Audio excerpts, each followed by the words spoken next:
Good afternoon from Vauxhall, New Jersey, a small hamlet of Millburn and Union, where in fact we are on Vauxhall Avenue. Earlier today we were in Springfield and we mentioned the right and left wings of the British invasion into New Jersey on June 23rd, 1780. We're standing right now on Vauxhall Road, on the very road, the very path where the British and Hessian right wing was.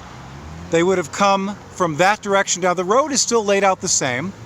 They would have come down from that direction at the end of this frame, come down this road, and here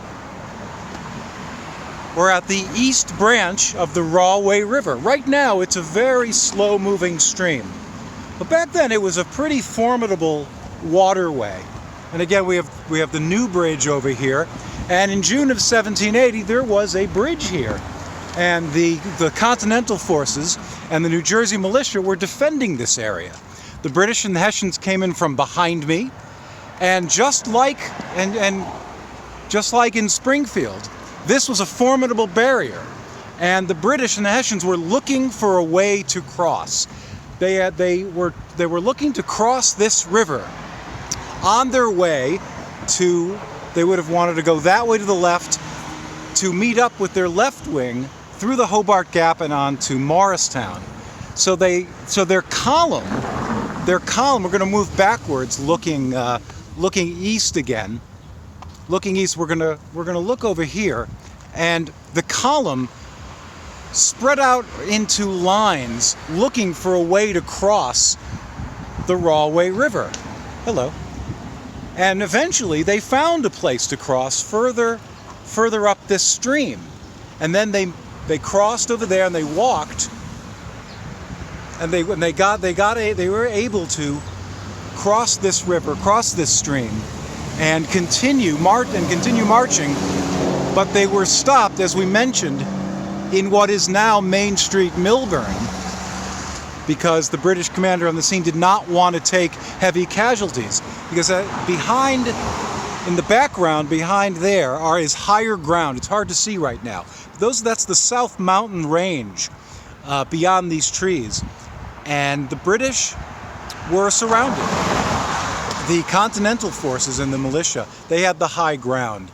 So had they pushed it, they would have been torn to pieces. But here, again, as with Springfield, this part of Millburn, it's called Vauxhall. This little corner was the Vauxhall part of Millburn. We're on the bridge right now. And if we look closely, we do see plaques. And again, this traffic moves very quickly, and it's very heavy traffic. But again, as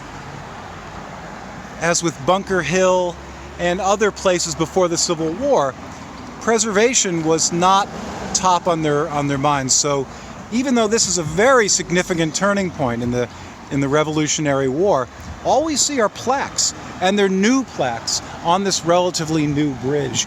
Let's cross the road here. It's a lot easier for me than it was for the British. We can see the river is much shallower. But we can get an idea of just how wide and just how thickly wooded this area was at the time. The inscription on this bridge reads, "At this site during the Battle of Springfield on June 23rd, 1780, the Americans, consisting of Continental Dragoons and the militia of this and surrounding neighborhoods, under Colonel Light Horse Harry Lee, Ogden, Captain Walker, encountered the right column of the British forces, which were being led to an attack on General Greene at Short Hills, and maintained the contest until the enemy diverted his course." That diversion was a retreat back to Elizabeth. And as we said before, they never again invaded New Jersey, and the war was over less than a year later. So this was indeed a great turning point in the American Revolution and in American history. You just have to get out and look at it. So Steve Eisenberg from Vauxhall Road in Millburn, New Jersey, on the very site where the British and Hessians crossed and were stopped ultimately about a mile to the left in June of 1780.